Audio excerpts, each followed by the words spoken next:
Welcome to First. I'm Nichelle Poston along with Mark Eichman and Shirley Min. The Wilmington Youth Police Academy is set for next week. Can it set a better tone for police community relations? The Democrats who want to replace Dennis Williams as Wilmington's mayor set a different tone this week as the topic turned to the arts and quality of life issues. And what would the tone be like in your office if you could bring your pet to work? There are a few places trying it out. First, your public media news magazine starts now.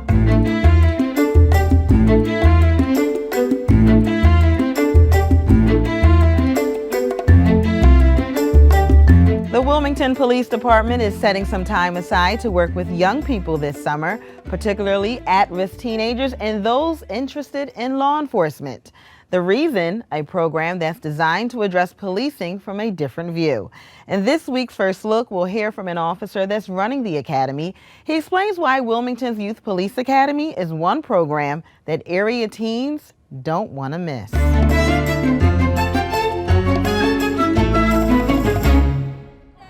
Don't we all need breaks? I need one. Okay. Some people think that we're machines. No, we're machines because we have to go from complaint to complaint, but at the end of the day, we take this uniform off, we're human. Meet Corporal Anthony Harris. He's been on the force for 26 years, and now he spends much of his time working with young people. By day, he works at Howard High School of Technology in Wilmington. The kids have an opportunity to see a real police officer's emotions and how we feel about different situations that we encounter every day. Henceforth, it really shows them that we really care about people. Have a good one. This year, Harris is leading the second annual Youth Police Academy. The goal of the program is to prevent such incidents like the deadly school fight that led to the death of Amy Joyner Francis. 3 students now face charges related to her death. The incident, however, serves as an example of why the academy is necessary. The reason it's important to have is because sometimes the behavior issues carries over into adulthood. The Wilmington Police decided to create the academy, which is open to students throughout Newcastle County. Participants will get up close and personal with officers, from learning how criminal investigations are conducted to team building exercises. The other portion of it is when I talk to kids about their social environment, pick and choose their social environment. Because some of the kids don't understand that you can't adapt to any environment. You have to know your friends. You have to know the background of your friends, because ultimately, your life can change as a result of your friend selection. Dedicated to his job and developing healthy relationships with young people, Harris also implemented a special program called Silence Breeds Violence. We teach them that the police department are just a tool for you. We don't own your neighborhoods. We don't manage your neighborhoods. We're a tool to you. So when you call us, how you deal with us and how you talk to the police about the crime that's creeping in your neighborhood helps us resolve and keep the element out of your community. According to Harris, last year's academy was a success, attracting slightly over 24 students. I tell you what, the mentality of our kids and their thought process towards police officers once they finished the academy was just phenomenal. It was phenomenal. They were very willing to get involved with police activities. They're excited about becoming a part of ride-alongs. I mean, you name it, the kids were more than willing to get involved. In the meantime, program leaders talk about ethics and policing. They also bring in experts from various divisions and create different scenarios for students. The experience of a police officer is compared to no other profession in this world. And the reason why is because we're involved in so many different people from so many different walks of life, from so many economic levels, from so many racial backgrounds, it's just phenomenal on what we have to deal with, and we deal with good and bad. And sometimes it puts us in a position to think or to be thankful as far as who we are and the morals and values that we have. The Youth Academy is a 2-week program. Classes will be held daily for about 5 hours. It begins June 20th. It's offered to students ages 12 to 17 years old. Unfortunately, though, it's too late at this point if you wanted to sign up for class. But there is hope this program will be successful and lead to more classes down the road.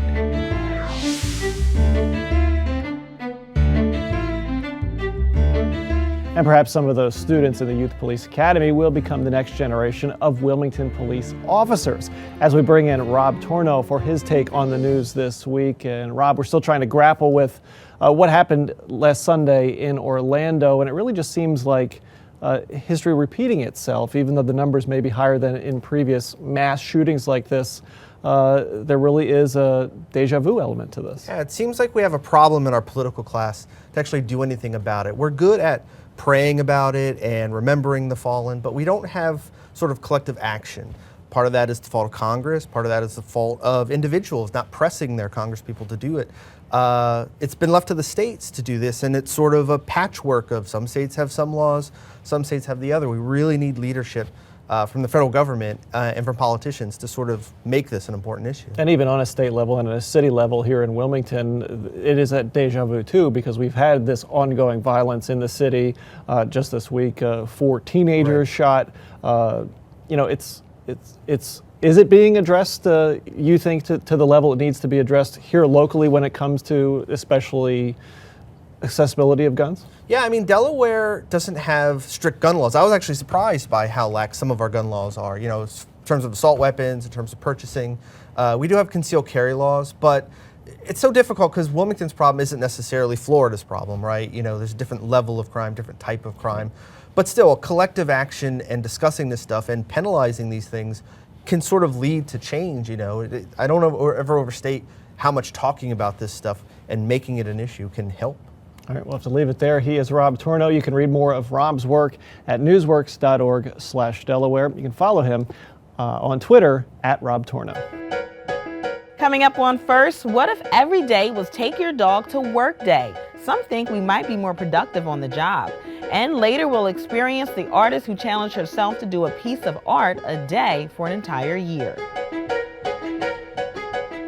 The countdown to the end of the legislative year continues in Dover. Lawmakers are not only trying to pass legislation they support, but also trying to deal with the fiscal realities of the 2017 budget. In our Dace on Business segment, Dace Blaskovitz talks with Democratic lobbyist Rhett Ruggiero about what's going on behind the scenes.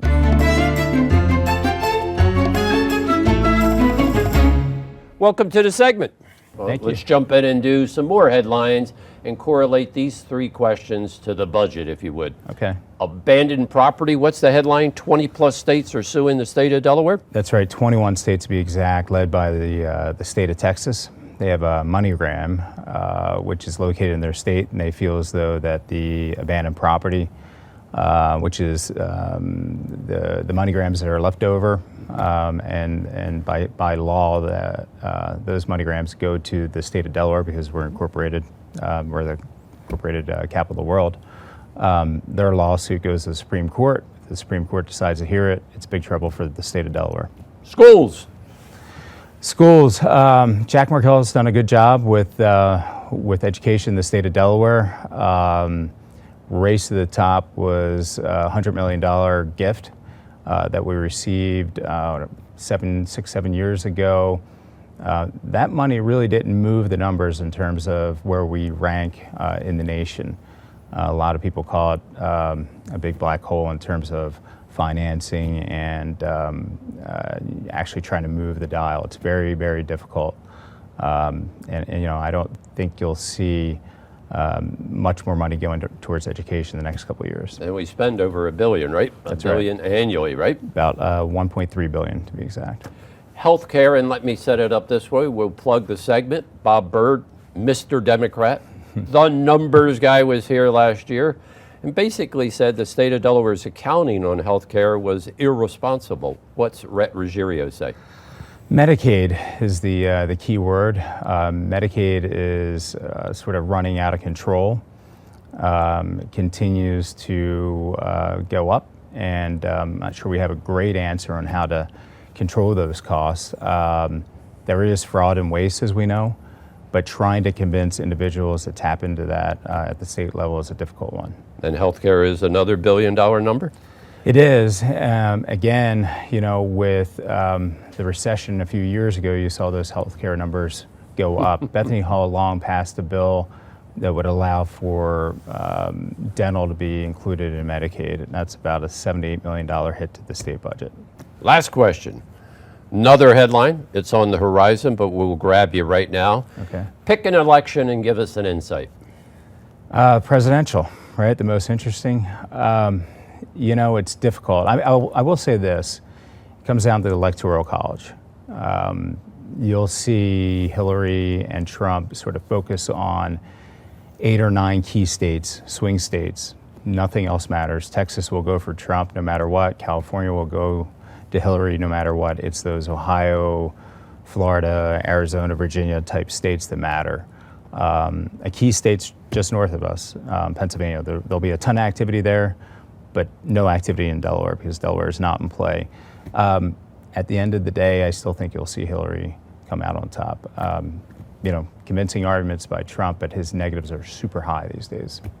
Thanks for joining us. Appreciate it. Thanks. One other note about Dace, he has recently taken a paid part-time assignment with the Caesar Rodney Institute as a consultant.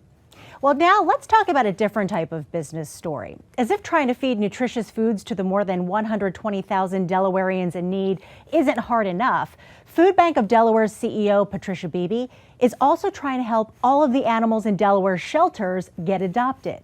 How? By letting her employees bring their pets to work.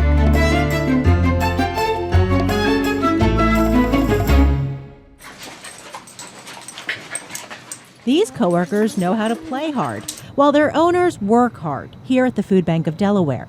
The nonprofit recently became a pet-friendly workplace. Patricia said, hey, you're a family, you got young kids, you probably should think about getting this dog soon. Patricia Beebe is the Food Bank's CEO. I voiced my concerns and said the barriers are, we don't have time right now.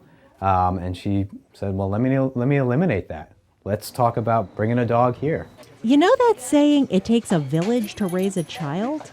Well, I said, if you adopt a dog, you can bring that dog in with you and we'll all help you house train that dog. We'll all help you with that dog. And he did. And it was really a group decision here at the food bank because it takes a lot of people to watch a dog when you're working full time. And it was like, everyone just loved it, and then pretty soon other people started thinking, well, gee, maybe I should adopt a dog, or maybe it would be good for, you know, my dog to come in and socialize with other dogs. And before you knew it, we ended up just having a lot of dogs here.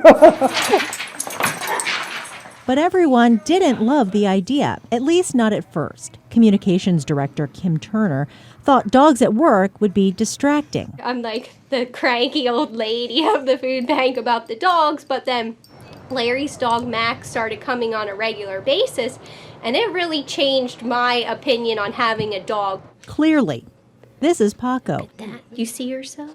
Paco is her dog and is one of the doggy regulars here, along with Max, Cooper, and Barley. If Max hadn't started coming here, we would probably not have a dog because I was just, I don't need a dog. That's just an added responsibility. But having a dog, it's not as hard as I thought it was going to be. So definitely for people who are on the fence, like bringing the dog to work has been very helpful for us. If we want to go out in the evening and leave Paco at home, we're like, well, he's been running around at work all day, so we don't feel as guilty leaving him by himself. Turner's change of heart is what makes Beebe think if more workplaces became pet-friendly, more animals in shelters would be rescued. The impetus is totally adoption, and I'm really encouraging people who run organizations to consider how they could accommodate animals within their workplace. Plus, a recent study found employees at pet-friendly workplaces are not only less stressed, they're also happier and more productive on the job.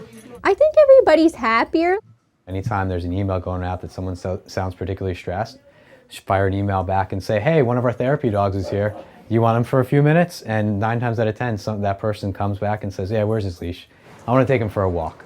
You know, just an excuse to kind of divert what you're doing, you know, the stresses of the day, and just do something that's just fun. I've always felt that we should enjoy our work. We're here a lot. We should be feeling like we're really making a contribution, and we should also feel like it's a place that we really cherish and enjoy being. And I think it's just added that another element to that. Anybody that knows me knows that I am all about making sure we get the job done. So if in any way I felt this detracted from our ability to do what we need to do, I would have been the first one to not say this is something we should do. So for now, the dog bones are staying put in BB's desk drawer. Okay. The list of pet-friendly companies in Delaware is small, but growing. BB says becoming a pet-friendly workplace is pretty simple. You just have to have people who are committed to their pets by making sure they have what they need while at work. And in the food bank's case, dogs are only allowed in the office spaces to maintain food safety regulations.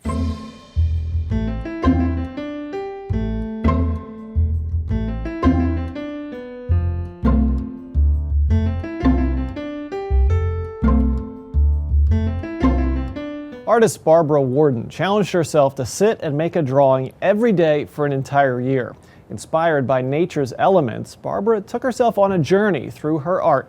The results are now on display at the Biggs Museum in Dover. We head there for this week's first experience.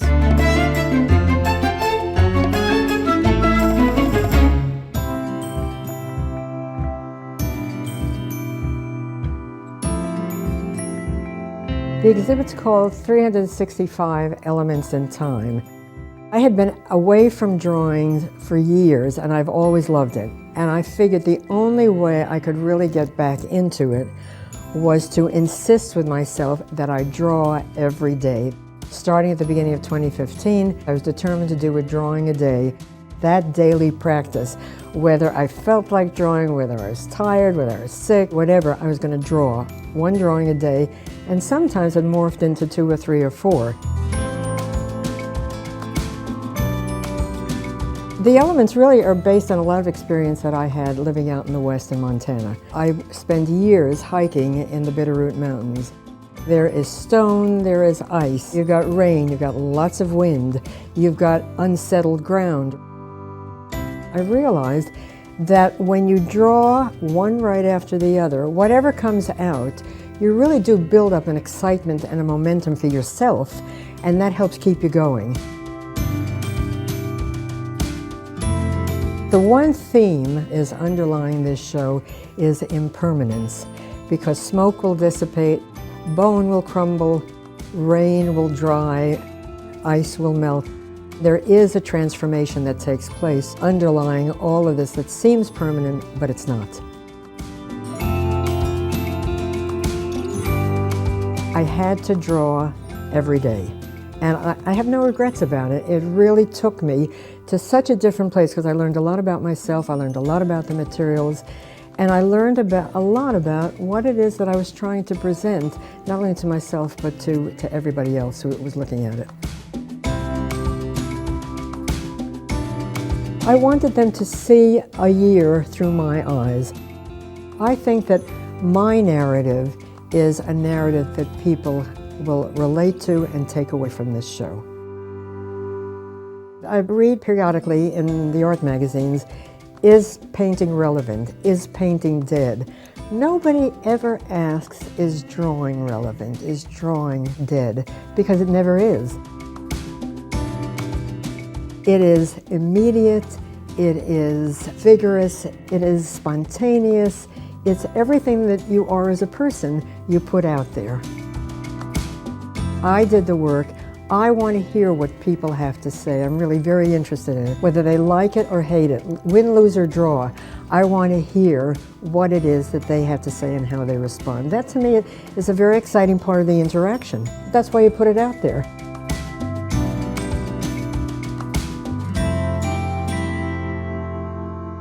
Barbara actually did over 400 drawings as part of her project, and the Biggs Museum will be rotating the drawings in and out of the exhibit during its run. You can see the work at the Biggs now through July 24th. You can get more information on their website, biggsmuseum.org. And next week on First, we're going to play a little pickleball. Think of it as a game that combines tennis, badminton, and ping pong all in one. And a reminder that if you are watching us Friday and Saturday, our third in a series of News Journal WHYY Wilmington Mayor mayoral debates airs Sunday at 1:30. And don't forget to follow our legislative coverage online at newsworks.org/Delaware. That is first for this week. We thank you so much for watching. For Mark Eichman and Shirley Min, I'm Nichelle Poston. Have a great week.